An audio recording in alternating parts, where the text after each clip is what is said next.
Merci de nous rejoindre sur les antennes de la RTS2. Mesdames et messieurs, bonjour et bienvenue dans ce magazine d'actualité Midi Mag. Tout de suite, le sommaire.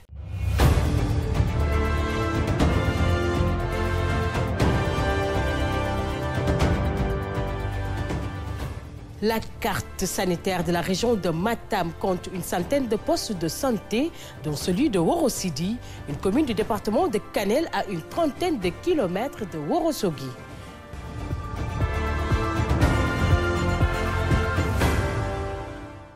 Pour parler de la citoyenneté, nous faisons allusion aux valeurs comme le civisme, la civilité, la solidarité, le rôle du citoyen dans la société, sa place, ses droits et ses devoirs.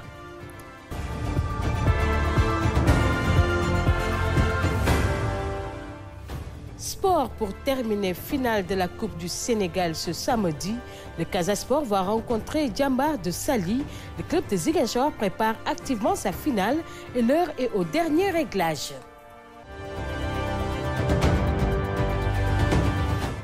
Nous démarrons l'actualité par le chavirement d'une pirogue au large de Kafountine.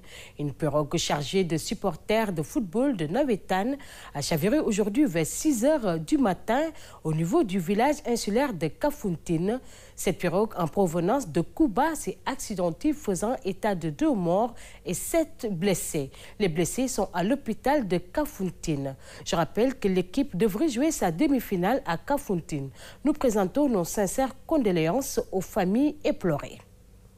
La carte sanitaire de la région de Matam compte une centaine de postes de santé, dont celui de Worosidi, une communauté du département de Kanel à une trentaine de kilomètres de Worosogi. Nos équipes qui se sont déployées dans cette localité nous font ici l'état des lieux du poste de santé créé en 2008. Reportage Fatimata Banelba. Le poste de santé de Worossidi fait partie du district sanitaire de Kanel et polarise à lui seul 6 724 habitants, répartis en 4 villages. La structure sanitaire compte une ICP, une sage-femme d'État affectée récemment et une matrone en plus des stagiaires. L'infirmière chef de poste affectée dans la zone depuis 7 ans effectue un travail remarquable. L'infirmier chef de poste est un médecin en miniature. Tu fais la pédiatrie, la gynécologie, cardiologie, tout. Puisqu'on est en brousse, on est obligé d'être polyvalent. Consultation, pansement, accouchement et tout. Mais récemment, j'ai été gâtée d'une sage-femme, elle est là, depuis à peine une semaine. Le poste de santé de Worossidi, à l'image des autres infrastructures sanitaires situées en milieu rural, est confronté à des difficultés. Elles ont pour nom déficit de transport, de communication et de prise en charge. Là, déjà, on a un problème d'ambulance. Des fois, quand j'ai une urgence pour référer, je suis obligée d'appeler à Kanel et attendre. Même s'il s'agit d'hémorragie, tu es obligé d'attendre. Des fois, ça peut causer des catastrophes.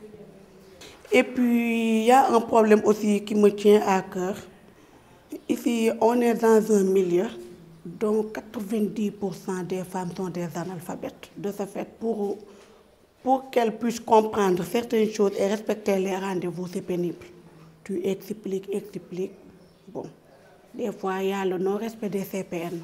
CPN, ça veut dire consultation prénatale. Non-respect du calendrier de PEV aussi pour les vaccinations des enfants. Et les autres villages environnants, comme à Kolel, Goureli, Orangiba, là où les Peuls sont là-bas, qui sont un peu loin des postes, là, on a des accouchements à domicile avec leurs complications.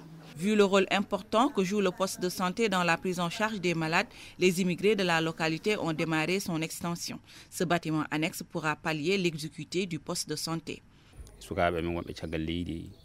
Ce sont nos enfants immigrés qui ont rassemblé leurs moyens pour étendre le poste de santé. Il y aura une maternité et des bureaux pour les médecins. Tout ça pour améliorer les conditions de prise en charge des malades. Le poste de santé a aussi apporté son soutien à hauteur de 2 millions de francs CFA. En cette saison des pluies, les maladies hivernales comme les diarrhées, les dermatoses sont très fréquentes. Chez les populations, l'infirmière chef de poste invite les femmes surtout à privilégier l'hygiène. À présent, nous allons parler de la citoyenneté, du patriotisme et de toutes les valeurs qui l'accompagnent. C'est quoi la citoyenneté par nature? Quels sont les piliers de la citoyenneté? Quelle est la différence entre citoyenneté et nationalité? Suivons cette vidéo. La citoyenneté, c'est le lien juridique en fait, qui existe entre une personne et l'État, et en vertu duquel en fait, cette personne-là est apte à exercer ses droits politiques. Privilégier aujourd'hui en fait, la citoyenneté, c'est d'abord cette personne-là qui est consciente en fait, de ses droits et de ses devoirs et qui s'implique véritablement dans la communauté, dans la société dans laquelle elle vit. Et donc, en fait, le citoyen, c'est quelqu'un en fait, qui est conscient de ses droits et devoirs, pose des actes au quotidien pour pouvoir impacter dans la société dans laquelle il est. La citoyenneté est véritablement née dans l'Antiquité grecque. Pour les Grecs, en fait, le citoyen, c'est celui... D'abord, tout le monde n'était pas citoyen. C'était pratiquement... à Athènes, c'était 10% de la population qui avait droit d'être cité comme citoyen. D'abord, pour être citoyen, il faut être natif. Les femmes, les esclaves, les métèques, c'est-à-dire... les personnes étrangères n'étaient pas identifiées comme citoyens. Et ce sont en fait ces personnes-là, c'est 10%, cette minorité de la population-là, qui pourraient exercer les droits politiques, qui pourraient véritablement impacter dans la société. On a parcouru aussi, en fait, lors des monarchies, c'était simplement aussi les privilégiés qui avaient droit à la notion de citoyen. De citoyenneté, qui pourraient se prétendre être citoyens d'un État. Pour rentrer plus dans le sujet, en fait, il y a 3 valeurs qui sont attachées à la citoyenneté. D'abord, la civilité.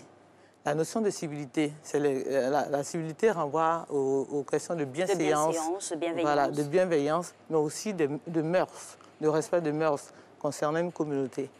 Et puis, la deuxième valeur qui est rattachée à la citoyenneté, c'est la notion de solidarité.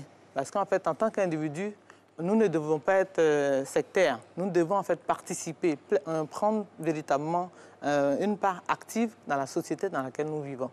Et donc, la notion de solidarité, c'est une valeur de la citoyenneté. Et bien sûr, le civisme aussi, en fait, qui est la vertu qui nous permet véritablement de respecter les normes préétablies par l'État, les lois, les règlements de l'État. À présent, nous allons recevoir sur ce plateau M. Pathé Dieye. Il est le vice-président du débat numérique national de la jeunesse pour parler de la citoyenneté. Bonjour M. Dieye.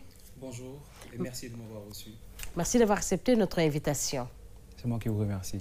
Alors, nous venons de suivre cette vidéo qui parle de la citoyenneté en général, du rôle du citoyen et de ses devoirs. C'est quoi la citoyenneté ? La citoyenneté, c'est l'ensemble des droits et des devoirs que l'on reconnaît à un citoyen en tant que membre d'une communauté pour un projet politique. Lorsqu'on parle du citoyen, son statut est jalonné par 2 choses. D'abord, l'assujettissement, puisqu'il renonce à une partie de sa liberté pour un projet de l'intérêt général, mais aussi à la participation. Il n'y a pas de citoyen car il n'y a pas de participation. Pour le comprendre ou bien pour l'illustrer, il faut venir à la racine des mots. Quand on parle de citoyen, il y a le mot cité à l'intérieur. En latin, la cité est à l'intérieur du citoyen, civis et civitas. L'appartenance mutuelle du citoyen à la cité et de la cité au citoyen ne se comprend que si on la vit. Elle est vécue, si elle est activée par la participation. Qui doit-on appeler citoyen ? Le citoyen est toute personne à qui on reconnaît de détenir une parcelle de la souveraineté nationale. C'est la personne qui peut participer à l'exercice du pouvoir politique. Et quels sont les devoirs du bon citoyen?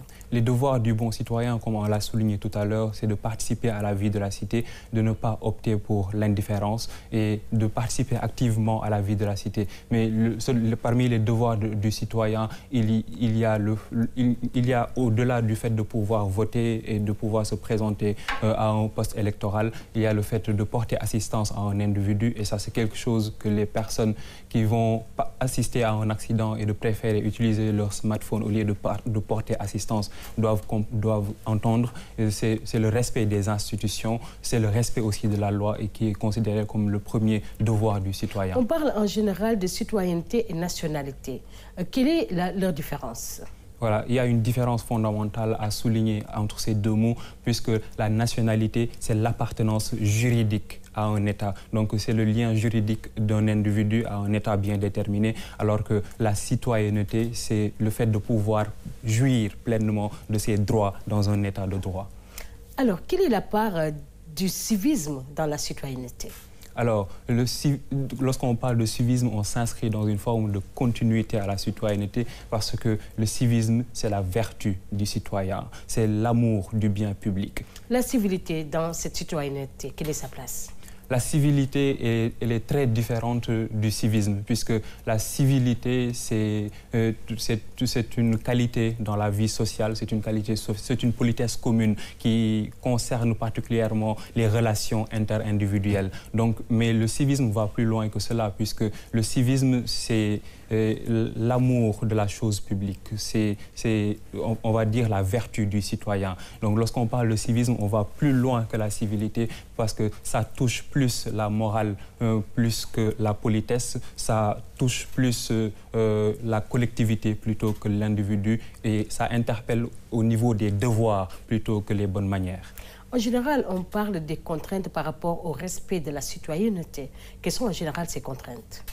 Aujourd'hui, l'ignorance est la première contrainte par rapport au respect de la citoyenneté, mais aussi l'éducation. Aujourd'hui, lorsqu'on analyse notre environnement, on a vu, on a répertorié des cas de violence d'élèves qui ont frappé leur professeur, par exemple, ou bien à la fin de l'année académique, des élèves qui ont mis leur cahier comme des tas d'ordures dans les cours d'école. Cela montre tout simplement qu'il y a une absence des repères et une perte des valeurs, et qu'il y a le culte du patriotisme qui manque, puisque lorsqu'on parle de patriotisme, c'est un citoyen plus. Pourquoi je dis cela? Parce que le patriote, c'est quelqu'un qui est mû d'un amour pour sa patrie, c'est quelqu'un qui se dévoue et est prêt à se sacrifier pour cette patrie-là. Donc si ces valeurs-là de patriotisme ne sont pas inculquées à ces enfants-là, on se rend compte que voilà, ils vont plutôt cultiver des voies vers la dérive. Justement, en parlant de patriotisme, quelles sont les valeurs du patriotisme? Les valeurs du patriotisme, c'est déjà le fait d'être prêt à se sacrifier pour son pays, mais aussi le fait d'avoir la conscience morale, de se dire que nous sommes les premiers gendarmes du bien public. Chaque individu est le premier responsable du bien public. À partir du moment où on a cette philosophie-là, on se comporte soi-même comme le premier gendarme du bien commun, et on se comporte dans cette dynamique de responsabilité individuelle avant de convoquer la responsabilité collective. Et quel est le conseil que vous donnez à la jeunesse sénégalaise pour le respect de la citoyenneté? D'abord, de se cultiver, de se battre avec le savoir. C'est important de se connaître soi-même pour mieux se définir. Parce que pour pouvoir dire que je suis un citoyen et que je suis un patriote, cette fierté-là doit avoir un soubassement. Ce soubassement-là, c'est la connaissance de soi, la connaissance de son pays-là. Et malheureusement, déjà, on se rend compte qu'il y a certaines disciplines comme l'éducation, l'instruction civique, l'éducation civique qui tend à disparaître, alors que on devrait ramener ça surtout au niveau de l'école primaire, puisque lorsqu'on parle de l'instruction civique, on ne fait que décrire la vie de la cité, on ne fait que donner le fonctionnement des institutions, alors que lorsqu'on fait de l'éducation civique, on donne le bien fondé de la vie de la cité et on pousse le citoyen à adhérer à des valeurs-là. Mais j'espère qu'on doit se baser également sur les piliers de la citoyenneté. Quels sont ces piliers? Voilà, les piliers de la citoyenneté, c'est déjà le fait d'accepter, de participer à un projet de société en tant que citoyen, puisque le citoyen, c'est quelqu'un qui participe à la vie de la cité, mais aussi de respecter ces lois-là, respecter les droits des autres, ce qu'on va appeler la fraternité, puisqu'en jouissant de ces droits, on doit respecter les droits des autres. C'est ce qui nous permet de vivre libre ensemble, pour en revenir au contrat social théorisé par Jean-Jacques Rousseau. Monsieur Pathé Diaye, merci d'être venu. Votre mot de la fin? C'est moi qui vous remercie. Ce fut un plaisir d'être là. Je rappelle que nous étions en entretien avec monsieur Pathé Diaye. On parlait de la citoyenneté, de son rôle et des devoirs du bon citoyen. Sport à présent, pour terminer avec la finale de la Coupe du Sénégal ce samedi. Le Casa Sport qui compte rencontrer Diambar de Saly. Le club de Ziguinchor prépare activement sa finale et l'heure est au dernier réglage. L'équipe est à disputer cette finale et toutes les dispositions ont été prises pour gagner cette finale. Écoutons à ce propos Seydou Sané, le président du Casa Sport, et Ansou Diédiou, le coach au micro d'Abdelaziz Ban. Nous sommes à la fin de la préparation parce que nous avons démarré la préparation depuis le début de la saison. Donc là, on est sur la dernière ligne droite et je pense que tout est en place. Tout ce que nous avons prévu, tout ce que nous avons préparé, nous avons pu le mettre en pratique pendant toute la semaine, les 2 semaines-là, en vue de cette finale-là.